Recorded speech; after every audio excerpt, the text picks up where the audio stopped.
నమస్తే, welcome to our channel. నేను పద్మిని, ప్రస్తుతం పాటు సీనియర్ జర్నలిస్ట్ ఇమ్మంది రామారావు గారు ఉన్నారు. మాట్లాడదాం సార్. నమస్తే సార్. ఆంధ్రప్రదేశ్ ఎలక్షన్స్ ఎప్పట్లాగానే రసవత్తరంగా సాగుతూనే ఉన్నాయి. అది రిజల్ట్ వచ్చేంత వరకు కూడా ఈ పోర్ ఇలాగే సాగుతూ ఉంటుంది. అయితే ఇంటర్నల్ గా రకరకాల ఈక్వేషన్స్ గురించి రకరకాల మాటలు బయటకు వస్తున్నాయి. అందులో ప్రధానంగా చూసుకుంటే ఒకవేళ కూటమి గనక వస్తే 2.5 సంవత్సరాలు బాబు గారు, 2.5 సంవత్సరాలు పవన్ గారు పరిపాలిస్తారు యాజ్ అ సీఎం అంటూ కొన్ని మాటలు వినిపిస్తున్నాయి. Is it possible sir? అసలు అట్లాంటి ఒక పరిస్థితిని ఊహించచ్చా? జరుగుతుందా అది? ఒకరికి 9 సంవత్సరాలు ముఖ్యమంత్రిగా పనిచేసే అనుభవం ఉంది. ఒకరికి ఇప్పుడిప్పుడే తడబడుతూ అసెంబ్లీలోకి అడుగులు వేసుకుని వెళ్ళే పరిస్థితి గనక ఎవరు ఎన్ననుకున్నా సరే పవన్ కళ్యాణ్ అటువంటి డెసిషన్ తీసుకోడు. ఎందుకంటే వీళ్ళు ఏమనుకున్నారు, ప్రజాస్వామ్యాన్ని పరిరక్షించాలనుకున్నారు. లేకపోతే ఆంధ్రదేశంలో ఒక అంగుళం జాగా మిగలదు, మన తాలూకు ఖజానాలో కూడా రూపాయి మిగలదు. వీళ్ళ తాలూకు చేసిన అప్పులకే నియర్లీ 12 లక్షల కోట్ల అప్పు చేసినట్టయితే జగన్మోహన్ రెడ్డికి ఆ అప్పులు తీర్చడానికే అయిపోతుంది. అంటే ఒక సంవత్సరానికి 20 కోట్లు, 30 కోట్లు, 50 కోట్లు అప్పులే తీర్చినట్టయితే మరి ఇక ఇప్పుడు ఆంధ్రదేశంలో ఉన్నటువంటి జాతీయ సంపదన్నింటి తాకట్టు పెట్టేశాడు. ఎక్కడెక్కడ భూములు ఉన్నాయి అన్ని కబ్జా అయిపోయినాయి. ఋషులు తిరిగే ఋషికొండలోనూ సగభాగం ఆ గుండెలు బద్దలు చేసి కన్స్ట్రక్షన్ కట్టేశాడు. మందుబాబులు ఉన్నట్టయితే మందుబాబులు అంటే వాళ్ళ తాలూకు తాగే తాగుడు మీద 25,000 కోట్ల రూపాయలు అప్పు చేసేసాడు. అంటే ఏమిటి, ఇక్కడ ఎవరు వచ్చినప్పుడు కూడా ఆంధ్రదేశంలో ఉన్నటువంటి ప్రభుత్వం ఈ 25,000 కోట్లకు కూడా వడ్డీ కట్టవలసింది లేదా తీర్చవలసింది. ఇటువంటి నిర్వాకాలు చాలా చేశాడు.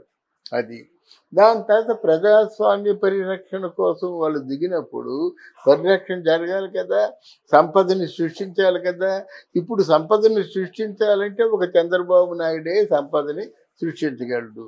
ఎలాగంటే 33,000 ఎకరాల ఒక ల్యాండ్ని పూల్ చేశాడు. మీ జీవితాలు బాగుపడతాయి, మీకు దీని బదులుగా కమర్షియల్ ల్యాండ్ ఇస్తాను, ఈ ల్యాండ్కి ఎంతైతే వాల్యూ ఉందో అంతకు మించిన వాల్యూ గల కమర్షియల్ ల్యాండ్ ఇస్తానని చెప్పి వీళ్ళందరి దగ్గర చేసి ఒప్పించి తీసుకొచ్చాడు. ఆయన ఎలాగ సంపద సృష్టిస్తారంటే ఒక 13,000 ఎకరాలు సరిపోతుంది అమరావతికి. సేఫ్టీగా ఇంకొక 13,000 ఎకరాలని ఉంచండి.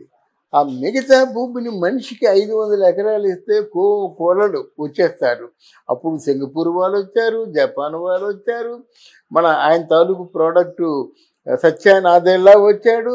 అప్పుడే వచ్చారన్నమాట. వాళ్ళు ఏంటంటే ల్యాండ్ తీసుకో, వాళ్ళు మీరేం రాయితీలు ఇస్తారంటే మీరు ఇచ్చే రాయితీ ల్యాండ్, తర్వాత మీకు కరెంట్ కన్జంప్షన్లో ఏదో రాయితీ ఉంటుంది. ఉన్న డబ్బు మాకు ఎంతమందికి ఎంప్లాయ్మెంట్ ఇస్తారు, మాకు మీ తాలూకు రెవెన్యూలో ఎంత శాతం మాకు ఇస్తారు, ఈ రెండు మాట్లాడతారన్నమాట. ఒక 40% ఇస్తాడు.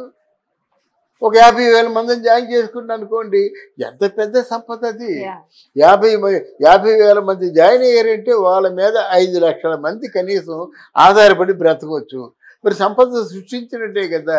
ఇటువంటి అవకాశం ఒక చంద్రబాబు నాయుడికే ఉంది.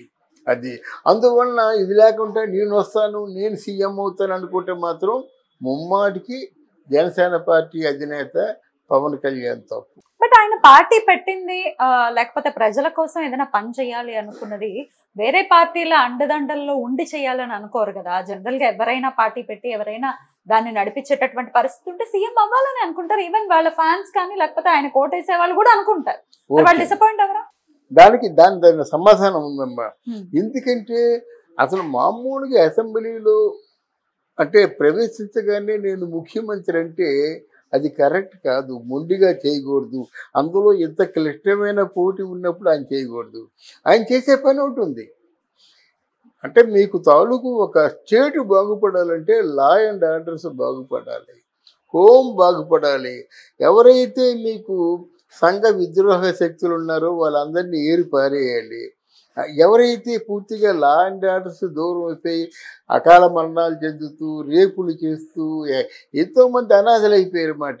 ఈ విషయంలో మాత్రం ఈ పవన్ కళ్యాణ్ హోమ్ తీసుకుంటే అసలు ముందు అట్మాస్ఫియర్ మారిపోద్ది. వాళ్ళ ప్రశ్నలకు ఎవరైతే సమాధానం చెప్తారో ఆ సమాధానం చెప్పినవన్నీ రాడ్డుతో కొట్టేస్తున్నాడు వైఎస్ఆర్ పార్టీ ఎవడైనా సరే. తర్వాత ఎక్కడ చూసినా కబ్జాలు చేస్తున్నారు, ఎక్కడ చూసినా మానభంగాలు, ఎక్కడ చూసినప్పుడు కూడా ఏమాత్రం రక్షణ లేదు. ఖాళీ భూమి ఉంటే జెండా పాతేస్తున్నాడు వైఎస్ఆర్ పార్టీ, 100 ఎకరాలు సొంతం చేసుకున్నాడు. అంటే దీని మీద ఒక ఆధిపత్యం ఉంటే కానీ నిజాయితీతో కూడుకున్నటువంటి అంటే డాగ కళ్ళతో ఆయన చూసి విచక్షణ రహితంగా వాళ్ళందరినీ పక్కకు తోసేస్తే మాత్రం, శిక్షిస్తే కానీ మాత్రం ఆంధ్రప్రదేశ్ బాగుపడదు. అందరూ తాగుబోతులు అయిపోయారు, అందరూ బాటలో నడుస్తున్నారు. ఒకటి కాదు, రకరకాల యువత తాగబట్టే ఇన్ని కత్తిపోట్లు, ఎంతమంది చచ్చిపోతున్నారు రోజుకి. అందువల్ల ఈయన ముఖ్యమంత్రి అని కాకుండా వచ్చి రాని పనులు చేయడం కాకుండా ఈ 5 సంవత్సరాలు ఆయన చూసి హోమ్ చూసిన తర్వాత ఆయన ఊరుకోడు. ఆయన ఏం చేస్తారంటే మన ఆ జనసేన తాలూకు ఆ పార్టీ, ఆ జనసేన అందరినీ కూడా స్థానికంగా బాగా పటిష్టంగా ఉండేలాగా ఏర్పాటు చేస్తాడు. ఇందులో ఇంకొక విషయం చెప్పాలి. జనసేన పార్టీకి సీఎం ఇవ్వాలని బీజేపీ పార్టీ ప్రస్తుతం నడుస్తున్న రోజుల్లో కొంచెం వాళ్ళు చర్చలు జరుపుతున్నారు. అంటే జనసేన పార్టీని సీఎంగా బీజేపీ ఎందుకు కోరుకుంటుంది?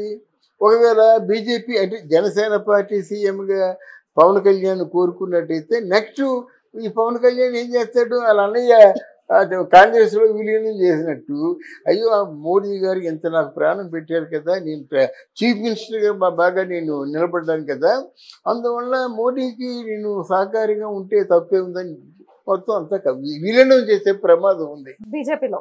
బీజేపీ డెఫినెట్ గా విలీనం చేసి ఆయన ఇంత ఫైట్ చేస్తారా సార్? Almost 10 years. వేరమ్మా, ఈ రాజకీయాల్లో దిగనంత వరకు ఒకలా ఉంటారు, దిగి ఆ కుర్చీ మీద కూర్చుంటే ఆ కుర్చీ చేస్తుంది మాయలు మామూలు కాదు. మన జేబులో 10 రూపాయలు ఉన్నప్పుడు చాలా నీతిగా మాట్లాడతాం, భగవద్గీత అంతా చెప్పేస్తాము. కానీ అదే మన జేబీలో 10 లక్షలు ఉంటే పబ్కి వెళ్ళిపోతాం, రేవు పార్టీకి వెళ్ళిపోతాం. ఇది జనరల్గా జరుగుతుంది అన్నమాట. ఏమో ఒక దగ్గర విశాఖపట్నంలో 400 గజాలు కబ్జా చేస్తే ఎంతమ్మా? 400 గజాలు 400 కోట్లు. వాడి పరిస్థితి, మానసిక పరిస్థితి ఎలాగుంటుంది? ఇప్పుడు రాజకీయాలు దేనికంటే హయ్యెస్ట్ బిజినెస్ అని దూరంతో ఉన్నాయన్నమాట. ఇందా చెప్పినట్టు మంచి కమెడియన్స్ అయిపోతున్నారు, అందరితో నవ్వుతూ తిరుగుతున్నారు, దోచుకోవాల్సినంత దోచుకుంటున్నారు. గనక ఈసారి మాత్రం డెఫినెట్గా రాజకీయాలలో చాలా దమనకాండ మాత్రం ఉంటుందని మనం ఘంటాపదంగా చెప్పగలం. అవి ఆల్రెడీ స్టార్ట్ అయినాయి. June 4th రిజల్ట్స్ అయితే వస్తాయి. మరి ఏ పార్టీ వస్తుంది, ఎవరు అధిష్టానాన్ని కైవసం చేసుకోబోతున్నారు ఇత్యాది విషయాలు డెఫినెట్ గా June 4th తెలుస్తాయి. కాబట్టి లెట్స్ వెయిట్ అండ్ సీ. మరి ఇన్ని గొడవలు అయితే జరుగుతూ ఉన్నాయి, రకరకాల ఊహాగానాలన్నీ కూడా వినిపిస్తూ ఉన్నాయి. ఫైనల్ గా what is your prediction sir? A party వస్తుంది అనేది? నేను ప్రెడిక్షన్ జనసామాన్యంలో ఉండే నా ఆలోచన చెప్తానమ్మా. నేను పెద్ద అనలిస్ట్ని కాదు జాతకాలు చెప్పడానికి. ఈసారి డెఫినెట్గా పవన్ కళ్యాణ్ కింగ్ మేకర్ అవుతాడు. ఎలా అంటే తెలుగుదేశం పార్టీకి వీళ్ళు చెప్పినంతగా రావు, కానీ మామూలుగా మార్జిన్లో ఉంటాడు, మేజిక్ ఫిగర్లో ఉంటాడు. ఆ మేజిక్ ఫిగర్లో ఉండి తెలుగుదేశానికి సపోర్ట్గా ఉంటాడు, తప్పకుండా ఉంటాడు. ఆయన చంద్రబాబు నాయుడు ఎంత ఫెయిర్గా ఉన్నాడంటే జనసేనలో ఉన్న వాళ్ళకి కూడా 5 మినిస్టర్లు ఇస్తా అంటున్నాడు. అంటే వాళ్ళు 15 మంది నిలబడినట్టయితే 5 మినిస్టర్లు 5 నామినేటెడ్ పోస్టులు ఇస్తా అంటున్నారు. చాలా బాగుంది కదా. తర్వాత ఏమో ఈయనకి హోమ్ ఇస్తా ఉంటున్నాడు. ఆ హోమ్ అని ముందు మొదలుపెట్టింది మనమే, ఎందుకంటే హోమ్ అంటేనే మనకి ఎక్కడ వాళ్ళు అక్కడ ఉంటారు. తర్వాత ఏంటంటే వీళ్ళు ఏంటంటే మేకపోతు గాంభీర్యాన్ని ప్రదర్శిస్తూ వైసీపీ గెలిచేస్తుంది అంటున్నారు. ఎక్కడ గెలిచేస్తుంది? అక్కడి నుంచి ఆ నగిరి నుంచి చూస్తుంటే అందరూ బడా నాయకులు అందరూ కూడా మా వాళ్ళే మమ్మల్ని ఓడిస్తున్నారని చెప్తున్నాడు అన్నమాట. కొడాలి నాని లాంటి పెద్ద ఆసామి, అయ్యో బోర్డు డబ్బు ఖర్చు పెట్టేశానండి, మా వాళ్ళే నా డబ్బు అంతా తీసిపోయినారు, వాళ్ళందరూ ఫారెన్ వెళ్ళిపోయారు అంటున్నారు అనమాట. ఇటువంటి విపరీతాలు వాళ్ళు జరిగినప్పుడు వాళ్ళు వాళ్ళ డబ్బులు వాళ్ళు వెనక్కి తిరిగి తెచ్చుకోవడానికి తప్పకుండా గవర్నమెంట్ని ఫామ్ చేస్తాడు.